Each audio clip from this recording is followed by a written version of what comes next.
Hi everybody, it's Park Dave, and I wanted to give an updated review on these Armada BDOG Edgeless skis that I already reviewed. I reviewed them before, slope side, but there were no rails up, no park up yet, so I hadn't had them on the rails, and I have had, and I wanted to just give you my comments about those. Again, these are last year's BDOG Edgeless, and just to go over the dimensions, they are 121.94, 116.5 with a turning radius of 15 meters. You can see they don't have edges. And these are my skis that I've been using. Again, they're last year's model, holding up pretty well. I've probably skied on them about 6 or 7 days now. Yesterday, just to let you know, there was about 2 inches of fresh snow. It wasn't real icy in the park. There was some soft snow in front of the features. And so I didn't have any trouble with skis slipping out because they didn't have edges. As a matter of fact, on the groomers, these held an edge about as good as my regular park skis, which have worn down edges anyway.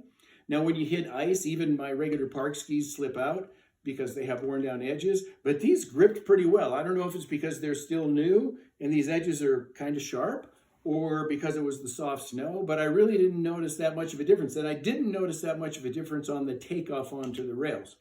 But anyway, what I noticed on the rails was that when you actually pop on and get on 90, normally you feel kind of a shock through your boots and your feet that goes up through your body. You feel a clunk or, something like that, unless you really move on smoothly.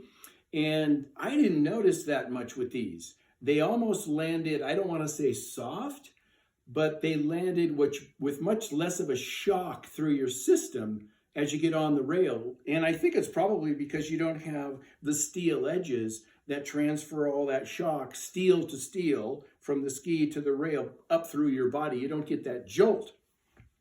And they seem to slide a little bit slower than the edge skis.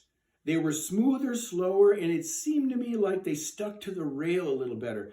I don't know if it's because the edges on normally edge skis stick out below the base a little bit, and so you get more surface area of the ski, of the PTEX base on these on the rail, and so it's more adherent. I don't know what the reason is, but it just seemed that I got set on the rail, it felt comfortable. I wouldn't say, it was like a marshmallow, but they seemed much more stable. I didn't try any spins because it was my first time on the rails yesterday. Next time I'm going to try some spins, but I have some clips I'd like you to look at. Take a look at these few clips, and I'll come back and talk about them a little bit and close it up.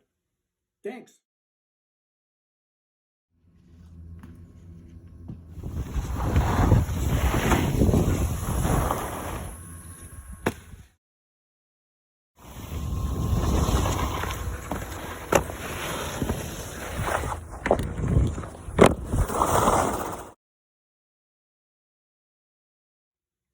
Okay, I hope you like the clips.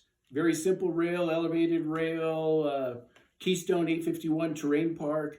You can see that once you get set on the tube and you get 90, there isn't a lot of moving around. The skis kind of spin into position and stay there. You can get your balance fairly easily. There isn't a lot of shock. I went into the tube because of the way it's designed, just straight straddling it. I couldn't really approach it urban style. Popped off of it without any difficulty. The skis were very responsive. They didn't chatter. I'll start some spins pretty soon and see how they do with swaps or like a 270 off or something like that. I haven't had them on any jumps, but you can see that you can get onto the tube and grind them, and they hold the tube pretty well, and they're stable, and they don't make a lot of noise. And so I liked them. I think they're going to be my go-to rail skis. And I suggest that you get a pair. They seem like they're not good because they don't have edges. But once you get a pair, I think once you try them, you're going to realize that they hold an edge just about as good as an edge ski, an edged park ski anyway, because they're all worn out anyway. So we'll try them on the jumps in the future, and I'll be posting that as well. I hope you enjoyed it. And I do recommend these skis. I like them. I'm glad I bought them, and I'm glad I've tried them on the rails, and I can't wait to try them on more difficult rails. Thanks.